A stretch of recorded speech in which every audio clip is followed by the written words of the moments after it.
यीशु मसीह के नाम से सबको जय मसीह की। आज का वचन है कुरिन्थियों के दूसरा पत्री उसका 5 अध्याय 10 वचन। क्योंकि अवश्य है कि हम सबका हाल मसीह के न्याय आसन के सामने खुल जाए कि हर एक व्यक्ति अपने अपने भले बुरे कामों का बदला जो उसने देह के द्वारा किए हो पाए। मेरे प्रियो, यहाँ पर प्रभु यीशु मसीह के न्याय के विषय में कहा हुआ है।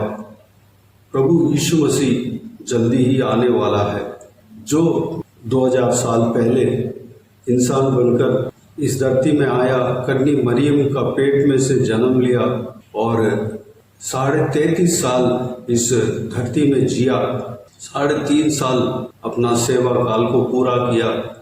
अपना सेवा काल के दौरान कंगालों को सुसमाचार सुनाया, लोगों को सुसमाचार सुनाया, रोगियों को चंगा किया, अंधों को आंखें दिया, गूंगों को बोलने दिया, बहरों को सुनने दिया, कोढ़ी को शुद्ध किया, शैतान के बंधन में जो था उन्हें छुटकारा दिया, पाप के बंधन में जो था, पाप के वजह से जो रोग में पड़े थे उनको उस पाप से छुटकारा दिया तो वह चंगा हो गए और मरे हुओं को जिंदा किया।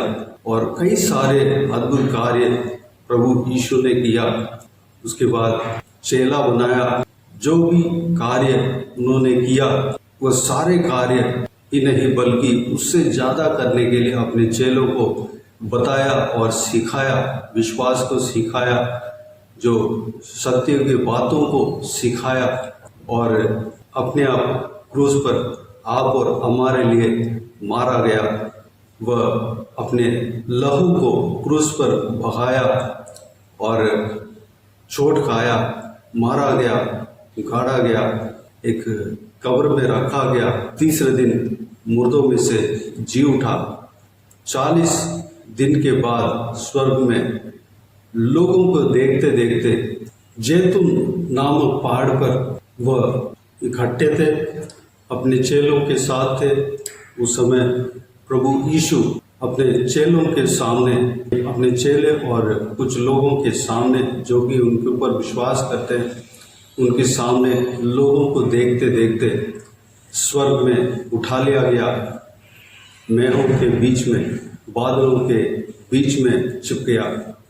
परमेश्वर का वचन जो पुराना नियम में ये सारी बातें होने से पहले ही बता रखा था कि प्रभु यीशु मसीह आएगा और ये सारे कार्य उनके द्वारा होगा और स्वर्ग में उठा लिया जाएगा। जो कुछ भी बातें पुराना नियम में बताया गया है वैसे ही प्रभु यीशु के काल में हुआ। एक भी शब्द पूरा हुए बिना व्यर्थ नहीं गया। जो शब्द परमेश्वर के भविष्यद्वक्ताओं की ओर से कहा गया वह सब प्रभु यीशु के जीवन में पूरा हुआ। और ये भी कहा गया कि वह दोबारा वापस आएगा, लोगों का न्याय करेगा। यह शब्द भी, यह वचन भी पूरा होगा। परमेश्वर का वचन इस प्रकार कहता है कि परमेश्वर प्रभु यीशु न्याय करेगा और एक बार सेकेंड कमिंग, दूसरे आगमन उनका होगा।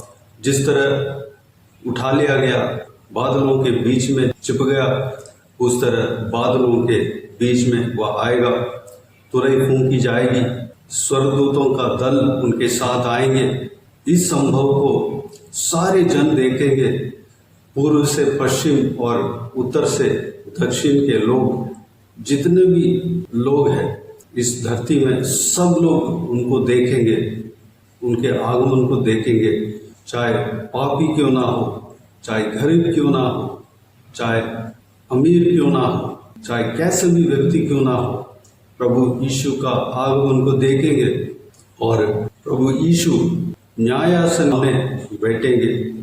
जो मर गए थे इससे पहले, जो कोई भी जन मरे हुए थे और उनका शरीर गाड़ा हुआ है और वह सब जी उठेंगे।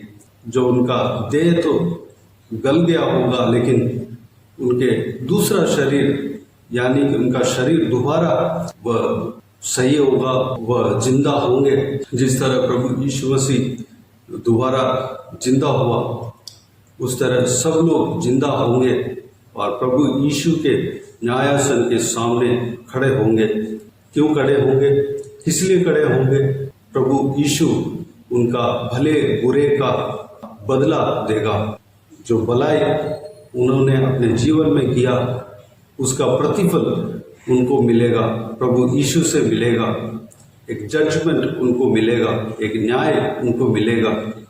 प्रभु यीशु के लिए जो जन सताए गए हैं, उनके लिए उनके जो कर्म है, उनका जो सताव को, पीड़ाओं को सहा है, उस कार्य का फल प्रभु यीशु वहाँ पर सुनाएगा और उसका प्रतिफल प्रभु यीशु वहाँ पर देगा। वहाँ पर प्रभु यीशु के सामने कोई बहाना नहीं चलेगा। किसी चीज़ को छिपा नहीं सकते। किसी भी मन के भावना जो हमारे अंदर है, उसको भी वहाँ पर प्रभु यीशु प्रकट करेगा। वहाँ पर हमारा हर एक चीज़ जो इस धरती में माफ नहीं किया गया और हमने जो कर्म किया, बुरे काम किया, उसका प्रतिफल वहाँ मिलेगा। अगर भले काम किया, उसका भी प्रतिफल वहाँ मिलेगा। हम किसी को रिश्वत देकर किसी को भरमा नहीं सकते।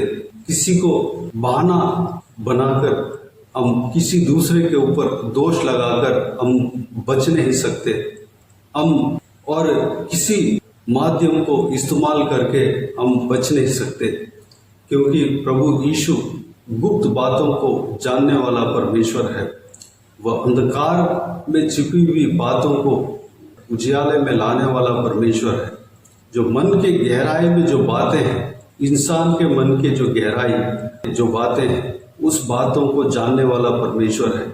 उनके आगे कोई भी चीज़ छिपेगा नहीं। हमारा कर्म उनके आगे आ जाएगा। हमारा चाल चलन, हमारा कर्तव्य, हमारा बोल, सब कुछ उनके आगे आ जाएगा।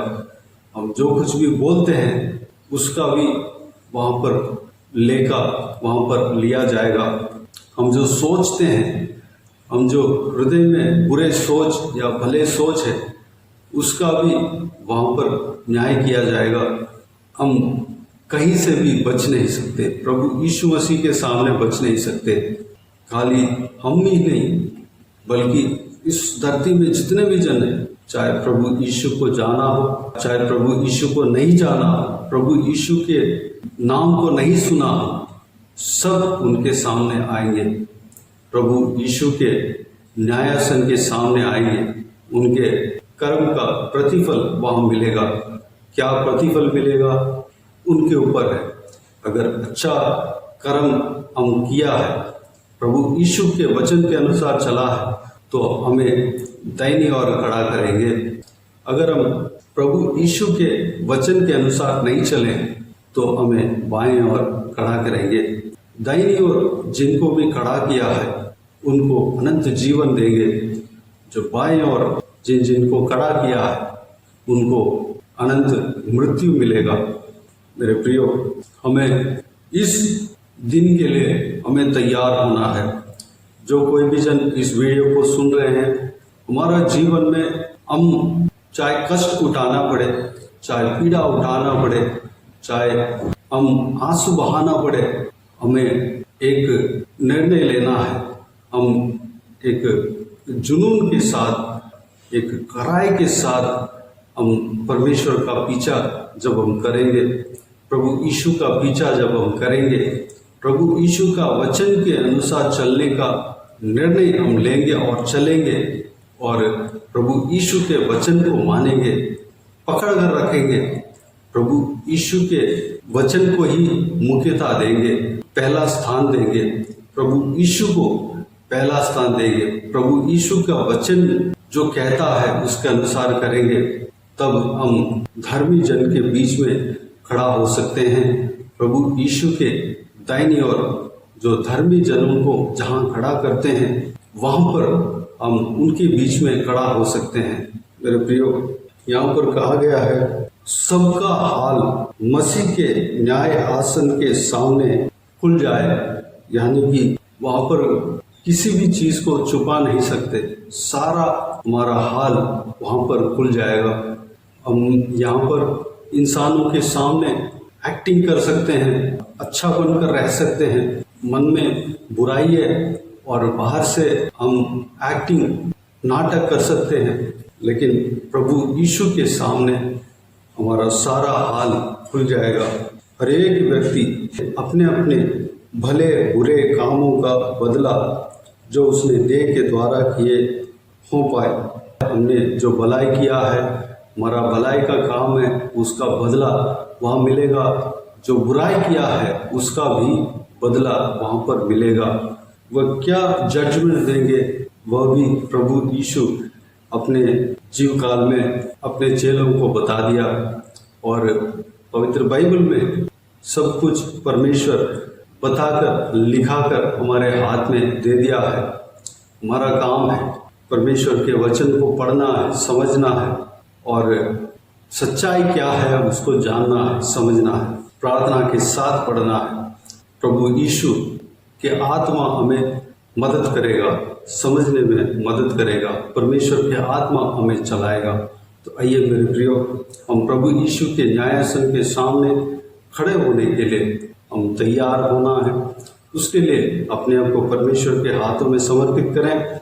आइए हम प्रार्थना में जाएं। स्वर्गीय पिता, दयालु परमेश्वर, आपको धन्यवाद देता हूँ आज के इस आपके बहुमूल्य वचन के लिए आपको धन्यवाद देता हूँ परमेश्वर। बीते हुए दिनों में हमें संभाला, सुरक्षित रखा, बचाया, आपको धन्यवाद देता हूँ परमेश्वर। आपके अनुग्रह हमारे ऊपर है, इसलिए आपको धन्यवाद देता हूँ परमेश्वर। आपने इस वचन के द्वारा हमको परमेश्वर हालेलुया एक चेतावनी दिया, उसके लिए आपको धन्यवाद देता हूँ परमेश्वर। पिताजी, हर व्यक्ति, हर जन, हर एक इंसान जो इस धरती में जन्म हुआ है, चाहे मर भी गया हो, परमेश्वर आपके सिंहासन के सामने, न्यायासन के सामने खड़ा होना पड़ेगा। परमेश्वर उनका भले बुरे का बदला वहाँ पर मिलेगा। आपको धन्यवाद देता हूँ परमेश्वर, जो ये सच्चाई है परमेश्वर सब लोग जानने पाए, आपके वचन को जानने पाए परमेश्वर। धन्यवाद देता हूँ। सबको धर्मी जनों के बीच में खड़ा होने के लिए हमें तैयार करना पिता, हमें तैयार करना परमेश्वर। हम उसके लिए तैयार होने पाए, हम आपके भाई और ना खड़ा होने पाए, हम आपके दाहिनी और धर्मी जनों के बीच में खड़ा होने के लिए हमें तैयार करना पिता। हमारा काम भलाई का काम होने पाए, हमारा काम आपके वचन के अनुसार होने पाए, हम आपके वचन को पढ़कर कार्य को हम जानने पाए, समझने पाए, आपके सत्य के मार्ग में हम चलने पाए, ताकि हम अनंत जीवन में प्रवेश हो सके पिता। धन्यवाद। तो सब कुछ आपने बताकर हमारे हाथों में इस पवित्र बाइबल को दिया है परमेश्वर। इस बहुमूल्य आपके बाइबल को, पवित्र बाइबल को, पवित्र वचन को हम पढ़कर परमेश्वर आपके बारे में होने वाली बातें हैं, सारे बातों को हम जानने पाए। अनुग्रह देना, आपके आज्ञाओं के अनुसार हम चलने पाए पिता। अनुग्रह देना पिता। हालेलुया। संसार के जीवन परमेश्वर ज़्यादा देर नहीं है पिता। हालेलुया। हमारे लिए जो आपने उम्र दिया है उससे परमेश्वर बढ़कर हम जी नहीं सकता परमेश्वर। इस उम्र में, इस जो आयु आपने दिया है, उस आयु में आपके वचन के अनुसार हम चलने के लिए अनुग्रह देना। जब हम इस धरती में जीते समय ही आपके भाता हुआ काम को जब हम करेंगे, आपके वचन के अनुसार जब हम करेंगे, तो हम अनंत जीवन, हालेलुया, अनंत यानी कि हमेशा आपके साथ जी सकते हैं परमेश्वर। या तो हमें अनंत मृत्यु होगा, वहाँ पर तड़प होगा, वहाँ पर पीड़ाएं होंगी, वहाँ पर हमेशा रोना और दांत पीसना होगा परमेश्वर। ऐसा जगह पर हम नहीं जाना चाहिए पिताजी। आपके साथ हम रहना चाहिए। स्वर्ग में आनंद है, खुशी है, मगन है। वहाँ पर पीड़ा नहीं है, वहाँ पर रोना नहीं है, वहाँ पर बीमारी नहीं है, वहाँ पर क्लेश नहीं है, वहाँ पर संकट नहीं है, वहाँ पर खुशी है, आनंद है। आपके साथ जीने का वह जिंदगी हमें देना परमेश्वर, उसके लिए अब तैयार होने पाए पिता, अनुग्रह देना। इस राजा सारे जनों को इसी तरह तैयार करना, सभी को आशीष देना। जो कोई भी जन देखते हैं, इस वीडियो को देखते हैं, हम सभी के जीवन में कार्य करना, सबके मन की इच्छाओं को, चाहत को पूरा करना पिता। किसी को भी कोई भी कमी घटी ना होने देना, भरपूर आशीष देना। आज के दिन में जो कुछ भी काम करने जा रहे हैं उनका, चाहे उनका व्यक्तिगत रूप में व्यक्तिगत काम हो, पर्सनल काम हो, चाहे हालेलुया नौकरी हो, चाहे परमेश्वर बिजनेस हो, चाहे पढ़ाई हो, चाहे कोई भी काम हो, जो रुका हुआ है सारा काम पूरा होने पाए, सहायता करना, मदद करना पिता। आपके नाम के महिमा के लिए हर एक जन को इस्तेमाल करना पिता, आपके नाम की महिमा मिले परमेश्वर। सभी को आशीष देना, सबको सुरक्षित रखना, बुराई से बचाना, दुष्ट मनुष्य से बचाना, दुष्ट लोगों से बचाना परमेश्वर। हालेलुया। बच्चों को विशेष करके आपके हाथों में सौंपते हैं, महिलाओं को आपके हाथों में सौंपते हैं, सभी को सुरक्षित रखना, संभालना पिता। हालेलुया। सभी को आशीष देना पिता। बाकी सारे बातों को आपके हाथों में सौंपते हैं पिता। जो कोई भी जन बीमार है परमेश्वर, उनको आपके हाथों में सौंपते हैं, छूना चंगा करना, प्रभु यीशु मसीह के नाम से चंगा होने पाए। सारे बातों को आपके हाथों में सौंपते हैं। सारा आदर महिमा जलाल आपको मिलते रहे। सारा दुआ प्रार्थना को प्रभु यीशु मसीह के नाम से मांगते हैं, सुन और ग्रहण कर। आमीन आमीन। प्रभु यीशु मसीह के नाम से प्रभु यीशु मसीह का आशीष और अनुग्रह हम सभी के ऊपर बने रहे। आमीन आमीन। मेरे प्रियो, इस चैनल को सब्सक्राइब करें और शेयर करें। अगर किसी को भी प्रार्थना का विषय हो तो डिस्क्रिप्शन में दिए हुए नंबर पर कॉल करके प्रार्थना करा सकते हैं। हम आपके लिए प्रार्थना करेंगे। आप अपने व्यक्तिगत प्रार्थना में हमारे लिए प्रार्थना कीजिए, इस सेवकाई के लिए, इस सेवकाई का उन्नति के लिए, इस सेवकाई में जुड़े हुए हर एक जन के लिए, हर एक आत्मिक उन्नति के लिए, तरक्की के लिए, आत्मिक आशीष के लिए, संसारिक आशीष के लिए प्रार्थना करें। परमेश्वर आप सबको आशीष दे, सब स्वस्थ भला चंगा रहने के लिए प्रार्थना करें। परमेश्वर प्रभु यीशु आप सबको आशीष दे। इस सेवकाई के द्वारा परमेश्वर आपके जीवन में कार्य क्या हो वो भी हमें बता सकते हैं, ताकि हम सब मिलकर परमेश्वर को धन्यवाद दे सके, महिमा कर सके। प्रभु यीशु आप सबको आशीष दे। आमीन आमीन।